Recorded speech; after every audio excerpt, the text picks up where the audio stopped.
Welcome back to downtown Hayes. We couldn't be happier to end day 4 of the KSN summer road trip here in this beautiful city, home of Fort Hays State University, and Emily Young. You're making me blush, or it's just the heat. Yeah, I'm not sure. It's the heat. And as we mentioned earlier today, we were also in Plainville. Well, that's where Senator Jerry Moran grew up. You can see evidence of that on signs as you drive into town. Moran started kindergarten and graduated high school there. He says Plainville made him who he is today.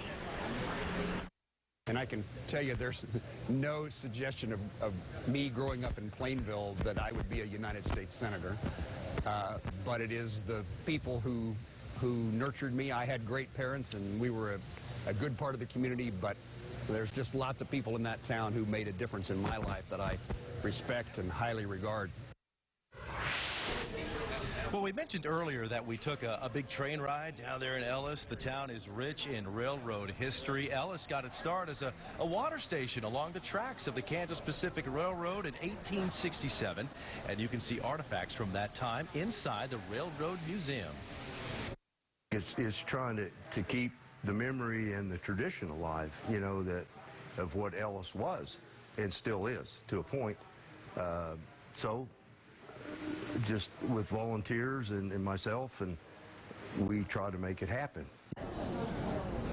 Well, it is stunning, the museum. It has one of the largest collections of railroad memorabilia, and here's the deal. It is constantly changing, keeping fresh. And Hill City is home to the Frontier Stage. We also stopped there today. In the 1990s, the old theater was so run down, it was either shut it down or build a new one. They chose the second option. 3 people formed a nonprofit, and thanks to donations from the community, a new theater was built.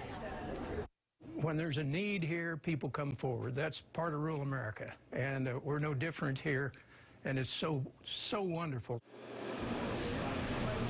The theater is owned and operated by the community. More than 60 volunteers have stepped up over the years to open the doors Saturday, Sunday, and Monday nights. What a day we've had here, Emily, on day 4 of the KSN summer road trip. We've met so many wonderful people and been to so many wonderful towns, and everybody is suffering through sort of the same thing, and that is it is extremely hot out here. Chief Meteorologist Lisa Teachman, we're sitting in the shade, but you're out in the sun, a little hotter out there. Ooh.